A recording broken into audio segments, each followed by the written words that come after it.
I sometimes read public domain books here on Leaves of Glen, and they were written a long time ago, so they're usually racist or sexist or bigoted. But in there somewhere and all that is a story, and that's why those stories are famous. Other times, I read works from independent authors, and they're delightfully not racist, but they might have adult language or adult situations. So that's your warning, but I'm sure you are grown up enough to handle it. Don't write to me complaining.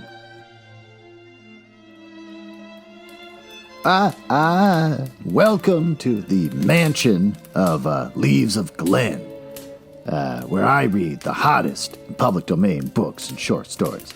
This week, we're going to continue reading The Life and Adventures of Santa Claus by Frank Baum, a children's book written in 1902.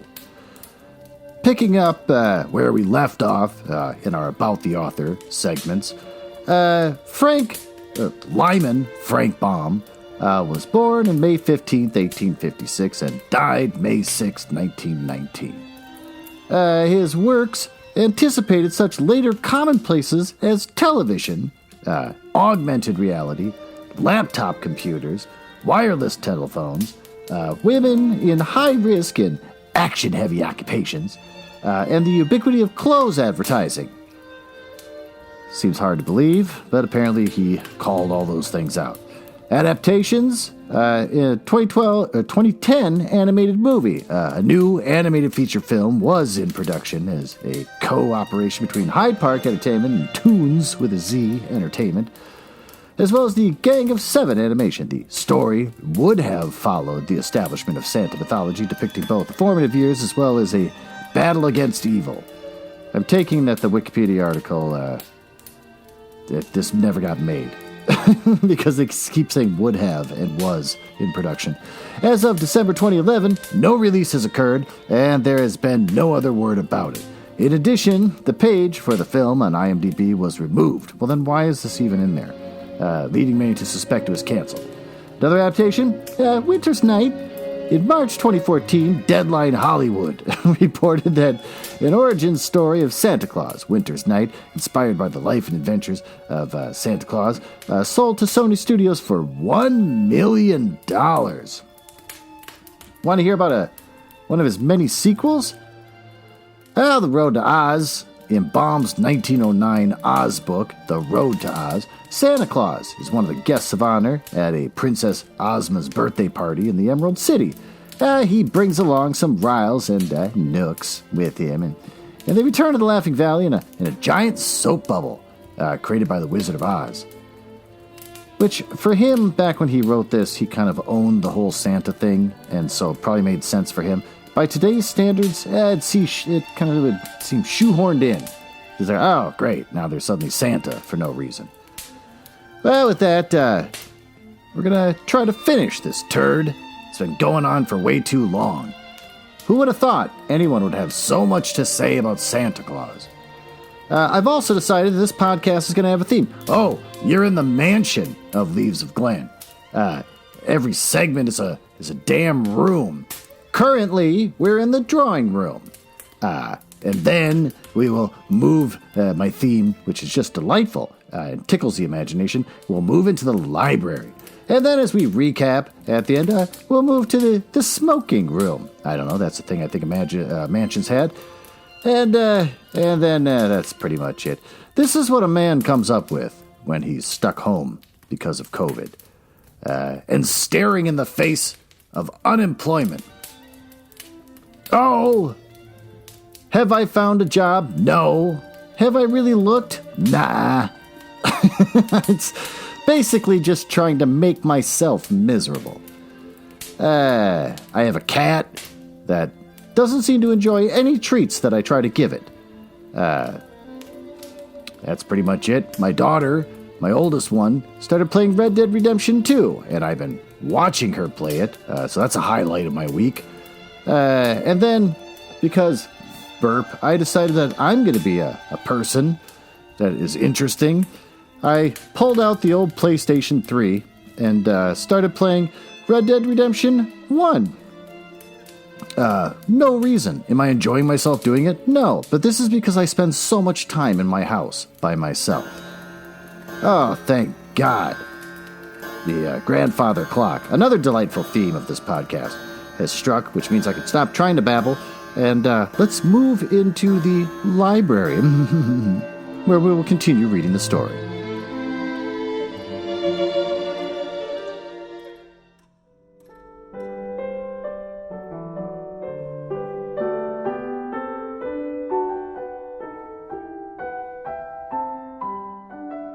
Do you feel that? That you've been transported through the power of your imagination into the library, where I will continue to read to you from the adventures of the life of Santa Claus, or whatever the heck the name of this dang thing is. We'll go to part 9 of part 2. And this was called Santa Claus! Claus thought that none of the children would ever know where the toys came from, which they found by their bedsides when they wakened in the following morning. But kindly deeds are sure to bring fame, and fame has many wings to carry its tidings into far lands. Oh, that's a positive little thing. You don't hear that, fame's got a downside. Nope, according to Santa Claus, fame's nothing but good stuff. So for miles and miles in every direction, people were talking of Claus and his wonderful gifts to children. I'm sure they're probably saying, who's this creep that's giving gifts to the kids while we're sleeping and watching us sleep, and then probably kissing them while they're sleeping? The sweet generousness of his work caused a few selfish folk to sneer. Well, there you go. But even those were forced to admit their respect for a man so gentle-natured that he loved to devote his life to pleasing the helpless little ones of his race.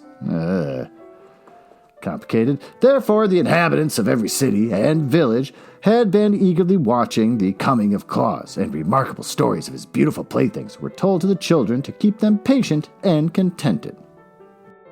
When, on the morning following the first trip of Claus with his deer, the little ones came running to their parents with the pretty toys they had found and asked from whence they came.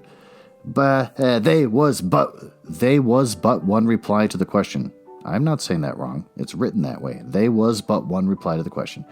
The good Claus must have been here, my darlings, for his are the only toys in all the world. But how'd he get in? Asked the children. At this, the fathers shook their heads, being themselves unable to understand how Claus had gained admittance to their homes. That apparently doesn't creep anybody out. But the mothers, watching the glad faces of the dear ones, whispered that the good Claus was no mortal man, but assuredly a saint, and they piously blessed his name for the happiness he had bestowed upon their children. "A saint," said one with bowed head, "has no need to unlock doors if it pleases him to enter our homes."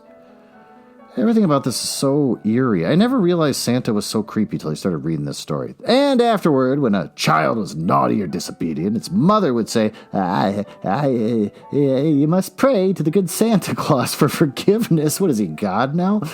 He does not like naughty children, and unless you repent, he will bring you no more pretty toys. But Santa Claus himself would not have approved of this speech. He brought toys to the children because they were little and helpless, and because he loved them. He knew that the best of children were sometimes naughty, and that the naughty ones were often good. Well, that evens out to just everyone's swimming in a gray area of good deeds. And the way is the way with children the world over, and would not have changed their natures had he possessed the power to do so. And that is how our Claus became Santa Claus. It is possible for any man, by good deeds, to enshrine himself as a saint in the hearts of people. Part 10? Christmas Eve. The day that broke as Claus returned from his night ride with Glossie and Flossie brought him a new trouble. Will Nook, the chief guardian of the deer, came to him surly and ill-tempered, to complain that he had kept Glossie and Flossie beyond daybreak in opposition to his orders. Yet, it could not have been very long after daybreak, said Claus. It was 1 minute after, answered Will Nook, and that is as bad as 1 hour. I shall set the stinging gnats on Glossie and Flossie, and they will thus suffer terribly for their disobedience. Well, then don't do that, begged Claus. It was my fault. I don't know if you can hear it, but the new cat, the one that doesn't seem to like any treats, Burp, is running around and destroying things. But Will Nook would listen to no excuses and went away grumbling and growling in his ill-natured way. For the reason, Claus entered the forest to consult Necile about rescuing the good deer from punishment. To his delight, he found his old friend, the master woodsman, seated in the circle of nymphs. Ack listened to the story of his night journey to the children and of the great assistance the deer had been to Claus by drawing his sledge over the frozen snow. I do not wish my friends to be punished if I can save them, said the toy maker, when he had finished the relation. They were only 1 minute late, and they ran swifter than a bird flies to get home before daybreak.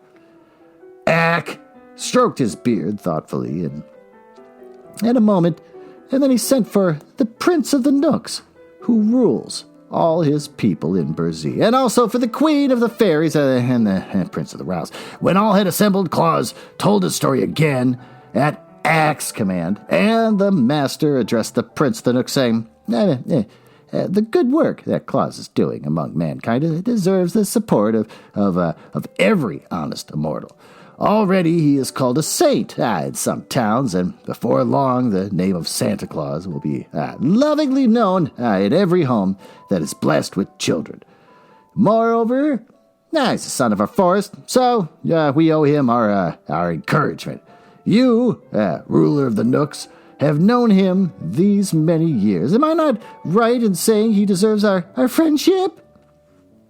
Well, the prince, cooked in sour visage, as all Nooks are, looked only upon the dead leaves at his feet and muttered, You're the master woodsman of the world. Ack smiled, but continued in soft tones. It seems that the deer, which are guarded by your people, can be of great assistance to Claus, and as they seem willing to draw his sledge, I beg that you will permit him to use their services whenever he pleases. The prince did not reply, but tapped the curled point of his sandal with the tip of his spear as if in thought. Then the fairy queen spoke to him in this way. If you consent to Ack's request, I will see that no harm comes to your deer while they are away from the forest. And the Prince of the Riles added, For my part, I will allow to every deer that assists Claus the privilege of eating my casa plants, which give strength, and my grawl plants, which give fleetness of foot, and my marbon plants, which give long life. What do they need a long life for? Is what their life force is being sucked out of them while they're flying around with presents? And the Queen of the Nymphs said, the deer which draw the sledge of Claus will be permitted to bathe in the forest pool of Nares, which will, Nair? Oh, like the hair removal stuff? Which will give them sleek coats, or just hairless, and wonderful beauty. The Prince of the Nooks, hearing these promises, shifted uneasily on his seat, for in his heart he hated to refuse a request of the fellow mortals, though they were asking an unusual favor at his hands, and the Nooks are unaccustomed to granting favors of any kind. Finally, he turned to his servants and said, call Will Nook. When Surly Will came and heard the demands of the immortals, he protested loudly against granting them. Deer are deer, said he, and nothing but deer. Were they horses? It'd be right to harness them like horses, but no one harnesses deer because they're free, wild creatures, owing no service of any sort to mankind. That would degrade my deer to labor for Claus, who is only a man in spite of the friendship lavished upon him by the immortals. Have you heard? Said the prince to Ack. There is truth in what Will says. Yeah, Call Glossy and Flossie, returned the master. The deer were brought to the conference, and Ack asked them if they objected to drawing the sledge for Claus. No, indeed, replied Glossy. We enjoyed the trip very much. And we tried to get home by daybreak, added Flossie, but we're unfortunately a minute too late. A minute lost at daybreak doesn't matter, said Ack. You are forgiven for that delay. Well, provided it does not happen again, said the Prince of the Nook sternly. And you will permit them to make another journey with me? Asked Claus eagerly. The prince reflected. He gazed at Will, who was scowling, and at the master woodsman, who was smiling. When he stood up and addressed the company as follows, since you all urged me to grant the favor, I will permit the deer to go with Claus once every year on Christmas Eve, provided they always return to the forest by daybreak. He may select any number he pleases, up to 10, to draw his sledge, and those shall be known among us as reindeer, to distinguish them from all the others. And they shall bathe in the pool of nares. So they're all hairless, creepy, pink things. And eat the casa, and the grawl, and the marvin plants, and shall be under the especial protection of the Fairy Queen. And now cease scowling, Will Nook, for my words will be obeyed. He hobbled quickly away through the trees to avoid the thanks of Claus and the approval of the other mortals, and Will, looking across as ever, followed him. But Ack was satisfied, knowing that he could rely on the promise of the prince, however grudgingly given, and Glossy and Flossie ran home, kicking up their heels delightedly at every step. When's Christmas Eve? Claus asked the master. In about 10 days, he replied. Then I will not use the deer this year, said Claus thoughtfully, for I shall not have time enough to make my sack full of toys. The shrewd princess foresaw that, responded Ack, and therefore named Christmas Eve as the day that you might use the deer, knowing it would cause you to lose an entire year. If only I had the toys the Aguas stole from me, said Claus sadly. I could easily fill my sack for the children. Where are they? Asked the master. I do not know, replied Claus, but the wicked Aguas probably hid them in the mountains. Ack turned to the Fairy Queen. Can you find them? He asked. I'll try, she replied brightly. Then Claus went back to the Laughing Valley to work as hard as he could, and a band of fairies immediately flew to the mountain that had been haunted by the Aguas and began searching for the stolen toys. The fairies, as we all know, possess wonderful powers, but the cunning Aguas had hidden the toys in a deep cave and covered the opening with rocks so that no one could look in. Therefore, all search for the missing playthings proved in vain for several days, and Claus, who sat at home waiting for the news from his fairies, almost despaired of getting the toys before Christmas Eve. He worked hard every moment, but it took considerable time to carve out and to shape each toy and paint it properly so that on the morning before Christmas Eve, only half of the small shelf above the window was filled with playthings ready for children. But on this morning, the fairies who were searching in the mountains had a new thought.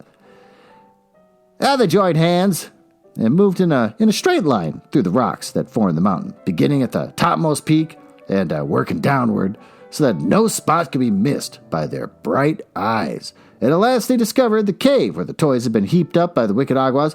It did not take them long to burst open the mouth of the cave, and then each one seized as many toys as he could carry, and they all flew to Claus and laid the treasure before him. The good man was rejoiced to receive, just in the nick of time, such a store of playthings which had to load his sledge, and he sent word to Glossy and Flossie to be ready for the journey at nightfall. With all his other labors, he had managed to find time since the last trip to repair the harness and to strengthen the sledge so that when the deer came to him at twilight, he had no difficulty in harnessing them, which I'm sure those creepy deer loved. We must go in another direction at night, he told them, where we shall find children I have never visited yet. And we must travel fast and work quickly, for my sack is full of toys, running over the brim. Yeah, this is all disturbing.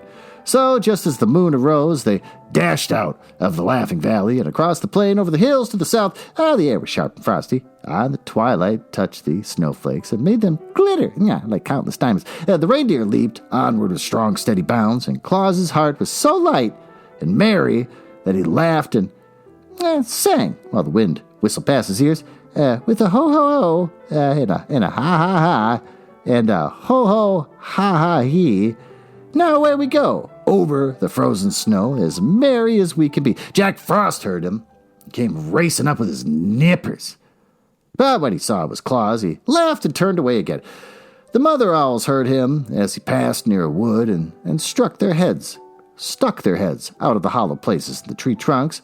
But when they saw who it was, they whispered to the owlets nestling near them that it was only Santa Claus carrying toys to the children. It's strange how much those mother owls know. It's a little weird kind of sidebar. Claus stopped at some of the scattered farmhouses and climbed down the chimneys to leave presents for the babies. Soon after, he reached a village and worked merrily for an hour distributing playthings among the sleepy little ones when away again he went, singing his joyous carol. Now away we go, over the gleaming snow, while the deer run swift and free. For to girls and boys we carry the toys that will fill their hearts with glee. The deer liked the sound of his deep bass voice and kept time to the song with their hoofbeats on the hard snow. But soon they stopped at another chimney, and Santa Claus, with sparkling eyes and a face brushed red by the wind, climbed down its smoking sides and left a present for every child in the house contained. It was a merry, happy night. Swiftly the deer ran, and busily their driver worked to scatter his gifts among the sleepy children. But the sack was empty at last, and the sledge headed homeward. And now again, the race with daybreak began. Glossie and Flossie had no mind to be rebuked a second time for tardiness, so they fled with a swiftness that enabled them to pass the gale on which the Frost King rode, and soon brought them to the Laughing Valley. That's true. When Claus released his steeds from the harness, the eastern sky was streaked with gray, but Glossie and Flossie were deep in the forest before day fairly broke. Claus, was so wearied with his night's work that he threw himself upon his bed and fell into a deep slumber. And while he slept, the Christmas sun appeared in the sky and shone upon hundreds of happy homes, where the sound of childish laughter proclaimed that Santa Claus had made them a visit. Oh, God bless him!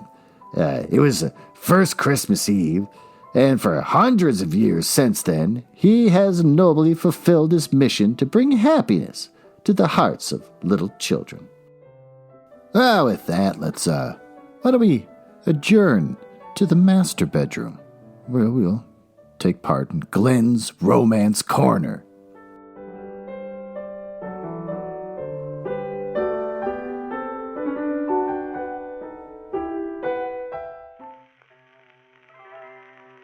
I see you've made it to the master bedroom here in my mansion of Leaves of Glen, where I'm going to tell you about a new romance book coming out soon from Penguin Random House. Imagine that you're lying on my silk-sheeted bed, and I pat gently with a gnarled, wrinkled hand on the pillow that you gently rest your head upon as I shout at you about The Bachelor Cowboy by Jessica Clare. A rugged bachelor is up for charity auction in this special Valentine's Day romance from the New York Times best-selling author Jessica Clare. Jack Watson doesn't want anything to do with the dating scene in Painted Barrel, Wyoming, but when his sister-in-law guilts him into joining a bachelor auction, Jack can't say no to a charity event. He's not totally heartless, and if all the winner wants is an extra ranch hand to have for a few days, he could do that. Of course, Jack changes his mind as soon as he meets the winner, Shy Layla. As the local accountant, Layla isn't used to being noticed by men. She's sure not the type to bid on a bachelor, but when she tells her mom she's bidding on someone she has a crush on, and her mom shows up to check, she has no choice but to offer for the gruff cowboy. It's for a good cause, after all. Neither one of them thought the auction would be a success, but Layla finds it hard to keep her hands off the cowboy, and Jack falls for her sweet smile and her wild sense of humor. True love should run smoothly, right? Except Layla's got a secret. And Jack's right in the line of fire. Does she risk everything for her Valentine cowboy, or does she betray those closest to her? Well, that's coming out January 26th.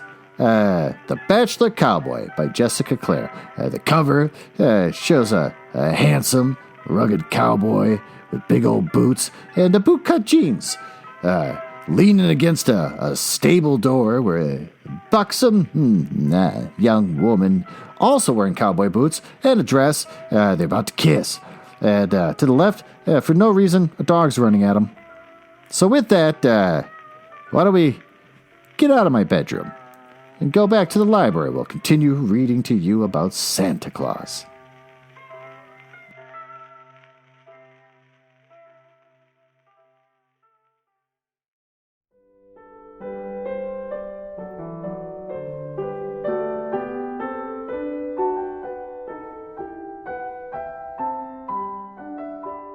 Part 11, How the First Stockings Were Hung by the Chimneys.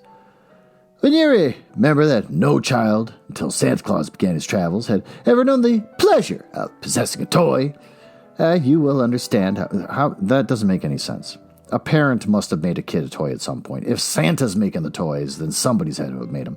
You will understand how joy crept into the homes of those who had been favored with a visit from the good man, and how they talked of him day by day in loving tones, and were honestly grateful for his kindly deeds. It is true that great warriors and mighty kings and clever scholars of that day were often spoken of by the people, but no one of them was so greatly beloved as Santa Claus, because none other was so unselfish as to devote himself to making others happy, for a generous deed lives longer than a great battle or a king's decree of scholar's essay, because it leaves its mark on all nature and endures through many generations. The bargain made with the Nook Prince changed the plans of Claus for all future time, for being able to use the reindeer on but one night of each year, he decided to devote all the other days to the manufacture of playthings, and on Christmas Eve to carry them to the children of the world. But a year's work would, he knew, result in a vast accumulation of toys. So he resolved to build a new sledge that would be larger and stronger and better fitted for swift travel than the old and clumsy one. His first act was to visit the Gnome King, with whom he had made a bargain to exchange 3 drums, a trumpet, and 2 dolls for a pair of fine steel runners, curled beautifully at the ends, for the Gnome King had children of his own, who, living in the hollows under the earth, in the mines, in the caverns, needed something to amuse them. In 3 days, the steel runners were ready. And when Claus brought the playthings to the Gnome King, His Majesty was so greatly pleased with them that he presented Claus with a string of sweet-toned sleigh bells, in addition to the runners. These will please Glossy and Flossie, said Claus, as he jingled the bells and listened to their merry sound. But I should have 2 strings of bells, 1 for each deer. Bring me another trumpet. And a toy cat, replied the king, and you shall have a 2nd string of bells like the first. It's a bargain, cried Claus, and then he went home again for the toys. The new sledge was carefully built, the Nooks bringing plenty of strong but thin boards to use in its construction. Claus made a high, rounding dashboard to keep off the snow cast behind by the fleet of hoofs and the deer, and he made high sides to the platform so that many toys could be carried. And finally, he mounted the sledge upon the slender steel runners made by the Gnome King. It was certainly a handsome sledge, and big and roomy. Claus painted it in bright colors, although no one was likely to see it during his midnight journeys, and when all was finished, he sent for Glossy and Flossie to come and look at it. The deer admired the sledge, but gravely declared that it's too big and heavy for them to draw. We might pull it over the snow, to be sure, said Glossy, but we could not pull it fast enough to enable us to visit the faraway cities and villages and return to the forest by daybreak. Then I must add 2 more deer to my team, declared Claus after a moment's thought. Burp. The Nook Prince allowed you as many as 10. Why not use them all? Asked Flossie. Then we could speed up like the lightning and leap to the highest roofs with ease.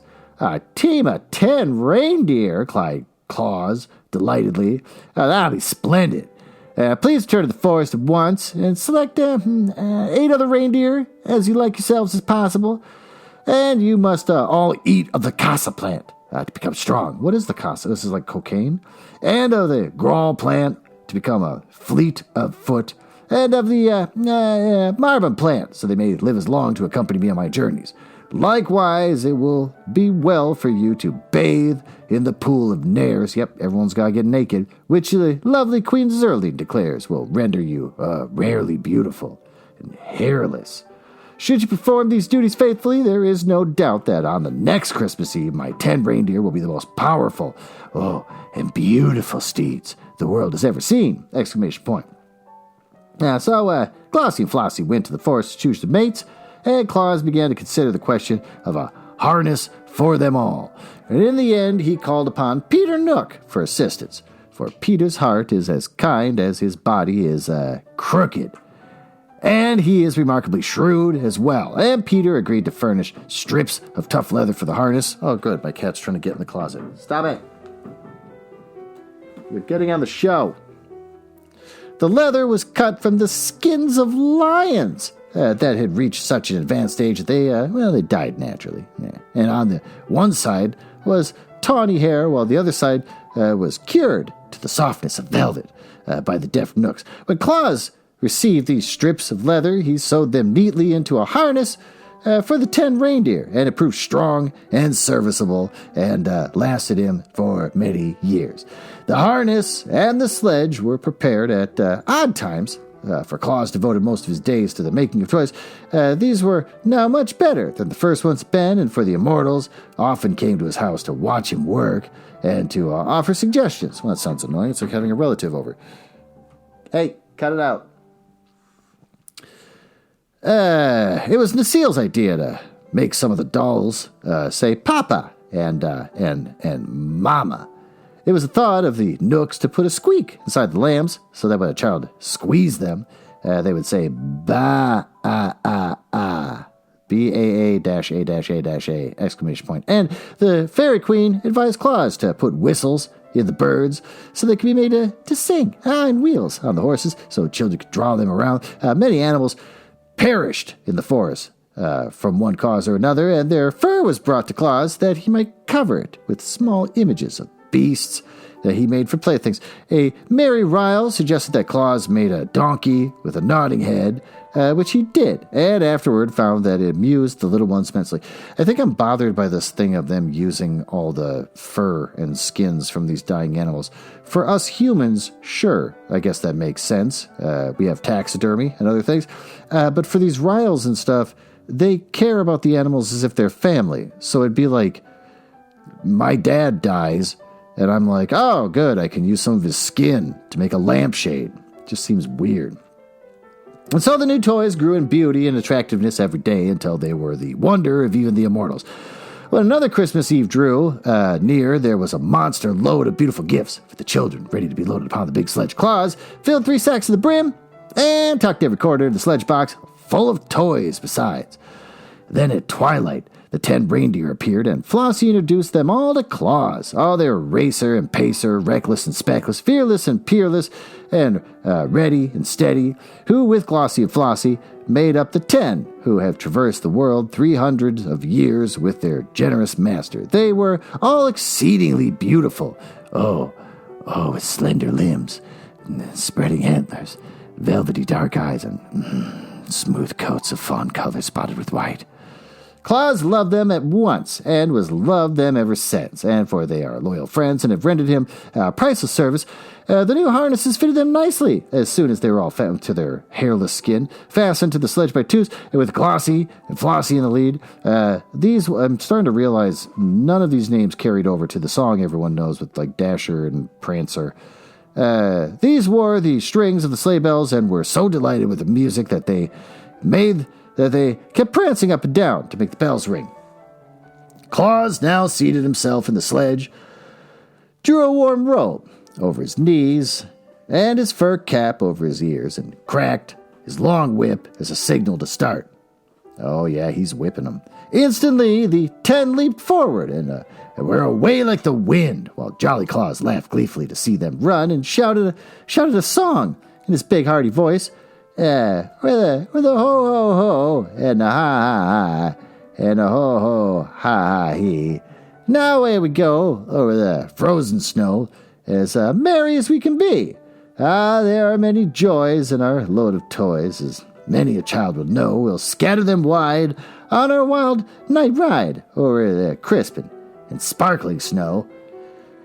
Now it was on this same Christmas Eve that the little Margot and her brother Dick and their cousins Ned and Sarah were visiting at Margot's house, came in from making a snowman with their clothes damp, their mittens dripping, and their shoes and stockings wet through and through. Oh, they were not scolded, for Margot's mother knew the snow was melting, and they were sent early to bed, that their clothes might be hung over chairs to dry. The shoes were placed on the red tiles of the hearth, where the heat from the hot embers would strike them, and the stockings were carefully hung in a row by the chimneys, directly over the fireplace. And that was the reason that Santa Claus noticed them when he came down the chimney that night, and all the household were fast asleep.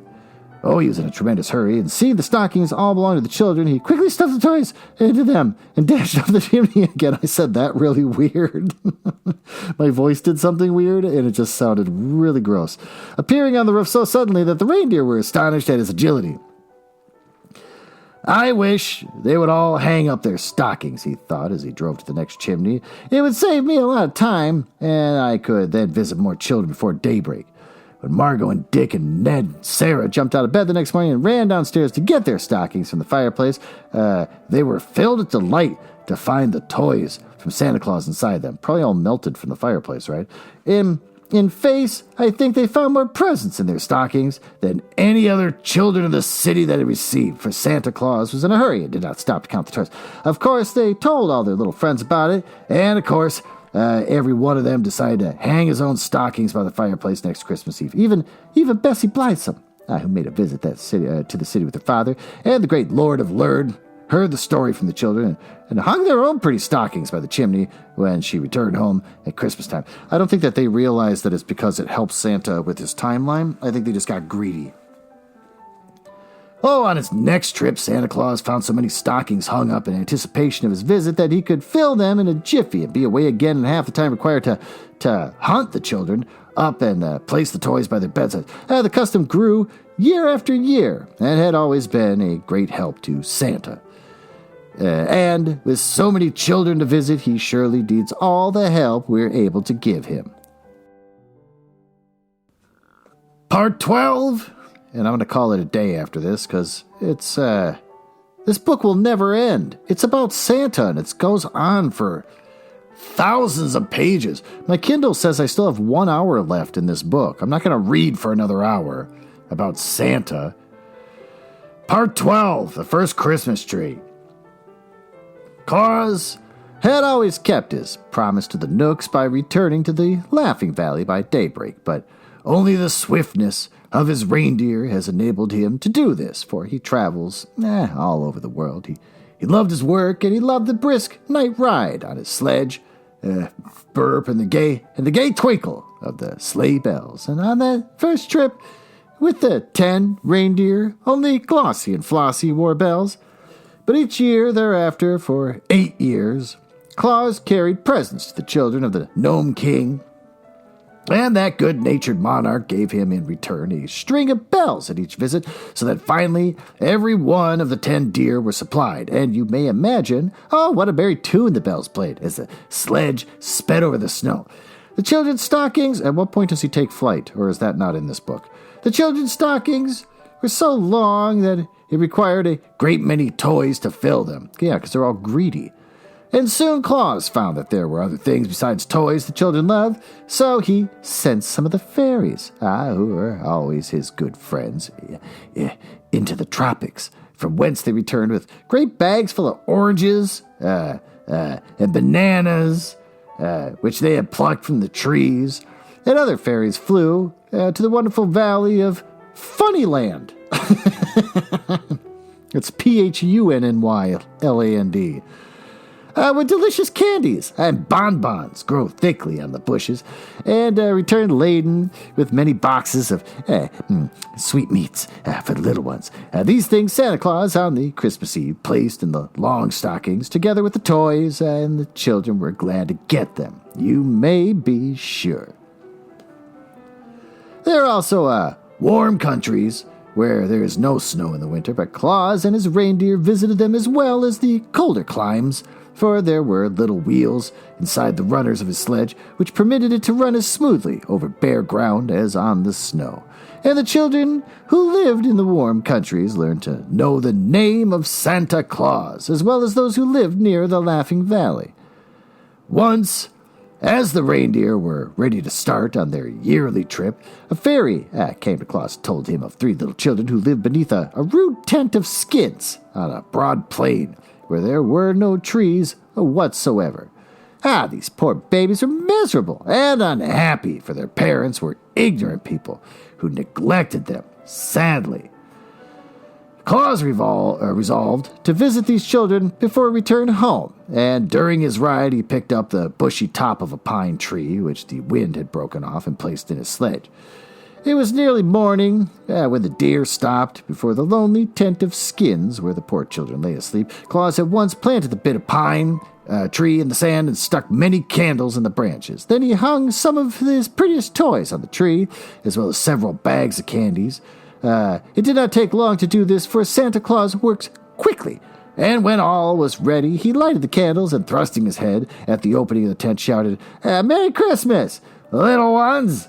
Which probably scared the hell out of them. Also, for those who might not know, there was a time over 100 years ago when they really wanted to light up a tree. They already decorated it with glass balls and popcorn on string and stuff that we'd never do now.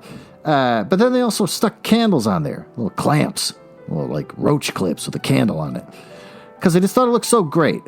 They had to probably spend God knows how much time lighting each and every individual candle, especially whatever they got going on the top, which is an insane fire hazard.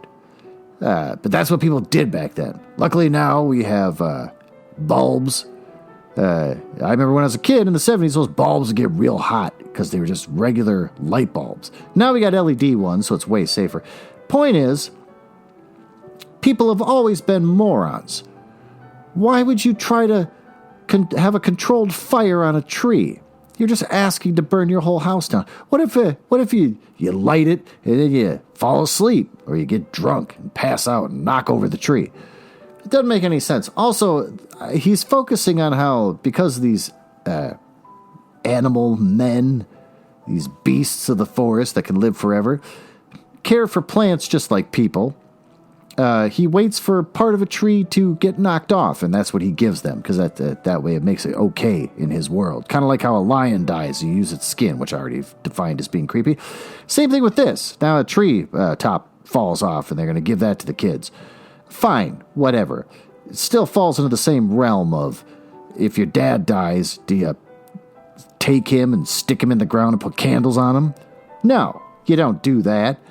Everything about this is disturbing. Not to mention that in the future, people cut down trees and then put them in their homes and put candles on them and then eventually light bulbs.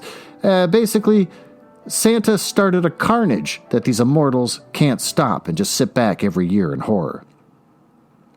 And then he shouts at little kids. With that, he leaped into his sledge and was out of sight before the children, rubbing the sleep from their eyes, could come out to see who had called them. You can imagine the wonder and the joy of these little ones who had never in their lives known a real pleasure before, when they saw the tree sparkling with lights that shone brilliant in the gray dawn and hung with toys enough to make them happy for years to come. They joined hands and danced around the tree, shouting and laughing and planning more carnage in the future, until they were obliged to pause for breath, and their parents also come out to look in wonder, and thereafter had more respect and consideration for their children, since Santa Claus had honored them with such beautiful gifts. The idea of the Christmas tree pleased Claus.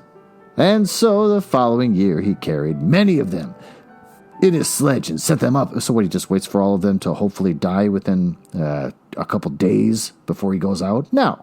None of this makes any sense. If you're going to set up rules, stick to them. And set them up in the homes of poor people who seldom saw trees. Who are these people? And place candles and toys on the branches, and of course, he could not carry enough trees in one load of all who wanted them, but in some homes the fathers were able to get trees, because they cut them down, which begins the onslaught, and have them all ready for Santa Claus when he arrived. And these, the good Claus, always decorated as prettily as possible, and hung with toys enough for all the children who came to see the tree lighted. These novel ideas and the generous manner in which they were carried out made the children long for that one night in the year when their friend Santa Claus should visit them. And as such anticipation as is very pleasant and comforting, the little ones gleaned much happiness by wondering what would happen when Santa Claus next arrived. Perhaps you remember that stern Baron Braun, who once drove Claus from his castle and forbade him to visit his children? ? Well, many years afterwards, when the old Baron was dead and his son ruled his place, the new Baron Braun came to the house of Claus with his train of knights and pages and henchmen, and, dismounting from his charger, bared his head humbly before the friend of children. My father didn't know what your goodness is worth, he said, and therefore I threatened to hang you from the castle walls. But I have children of my own, who long for a visit from Santa Claus, and I have come to beg that you will favor them hereafter as you do other children. Claus was pleased with his speech, for Castle Braun was the only place he had never visited. I can't wait to get at those kids. And he gladly promised to bring presents to the Baron's children. The next Christmas Eve, the Baron went away contented, and Claus kept his promise faithfully. Thus did this man, though through very goodness, conquer the hearts of all, and it is no wonder that he was ever merry and gay, for there was no home in the wide world where he was not welcomed more royally than any king. Well, with that, let's adjourn to the smoking room, where we could talk about this turd.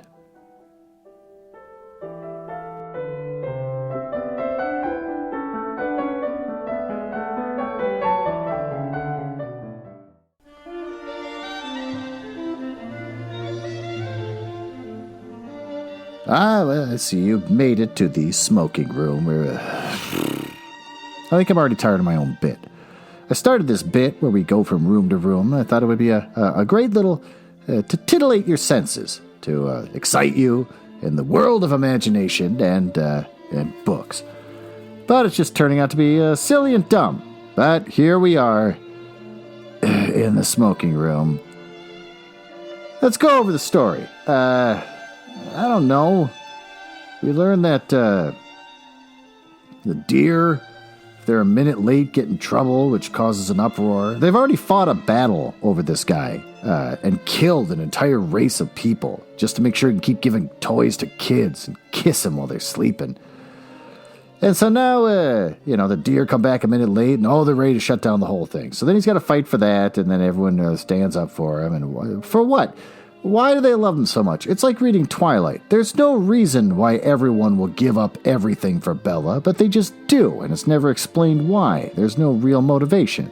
What's the motivation for why this human baby that was snatched up from the edge of the woods, by all rights should have been eaten by a lion, he comes, traipses around the woods, causes all these commotions, and then goes off to be kind of a creepy pervert guy with other people's kids. And then the whole forest like, we got to support him. And then the big, the axe wielder? I don't know what they call him. And then he's like, no, anything he wants, I'm going to give it to him. And then he wants to give toys to the kids because he's just a creepy guy. And they're like, we're going to do this. And so now they destroy a race of people, the whole thing. And now he's got this, all he does is spends an entire year getting ready for one night. And then just plows toys on all these kids. And because of that, you get traditions like the socks. Somehow word travels fast that these socks are, you put that out there and you get more toys. So everyone gets greedy and they all want to get their socks filled.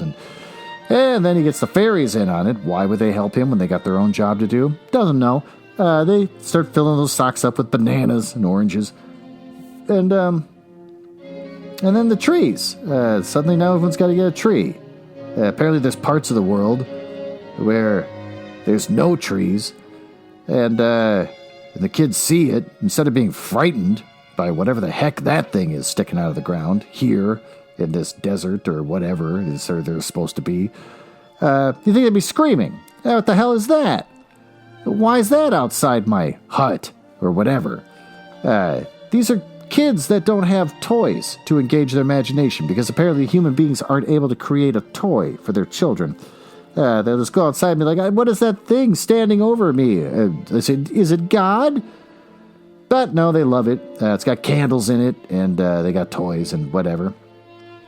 As I've said before, the carnage, the trees after that, everyone's cutting down trees. So Santa loves it. So now you got the wood people that keep standing up for this guy. He's got them people cutting down trees that these wood people are trying to grow and cultivate and treat like family. So far, I'm not seeing anything positive about this, and they can't even get the name deer or name deer, reindeer names became name deer. Correct. What's good about this story? I guess I appreciate the type of gymnastics this author goes through to not associate any of this with Jesus, even though it all happens on Christmas and Christmas Eve, Jesus' presumed birthday. Never once mentioning him. I guess I just kind of appreciate that. Like, you created this entire universe that's devoid of the Son of Man. Maybe he is the Son of Man. What sucks? That we have spent multiple episodes of this podcast learning all the rules and the ins and out of these fairies and these gnolls or whatever, and how they treat all their animals and plants as if they're their own children.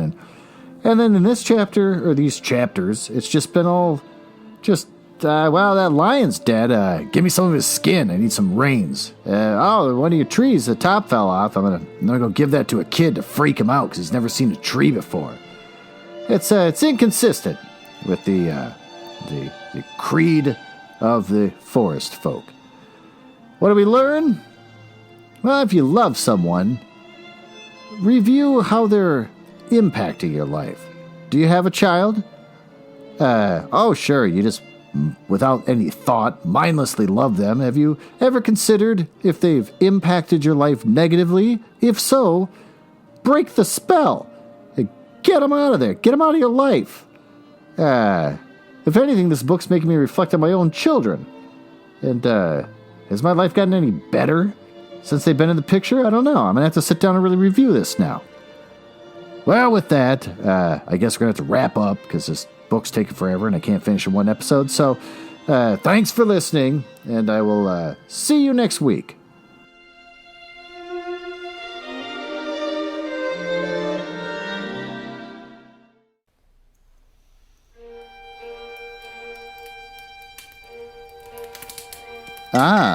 Well, it appears you found me in the part of the podcast I hate the most, where I tell you all about the places on the internet where you can find me.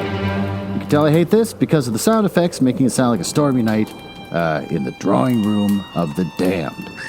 Now, there's that. Are you cool? I like cool people. It's the reason why I got involved in this business to begin with, just to meet cool people. Not losers. So if you're cool, feel free to go over to my website, nuzzlehouse.com. You can see a backlog of everything I've ever read, along with episodes from Book Boys and blah, blah, blah. You can also find me on Instagram, which is House Nuzzle. And conveniently enough, Twitter, which is also @HouseNuzzle. Annoyingly, YouTube made me pick a name instead of just a House Nuzzle, so I got Glen Nuzzles. So I guess you search for that if you want to watch a screen that doesn't do anything and just hear my voice. And since I think you might be cool, you can always just email me directly, glen.nuzzles@gmail.com. But don't email if you're a nerdlinger or a dork. Now, back to business. Can't believe I drank all of them already. There's got to be one left.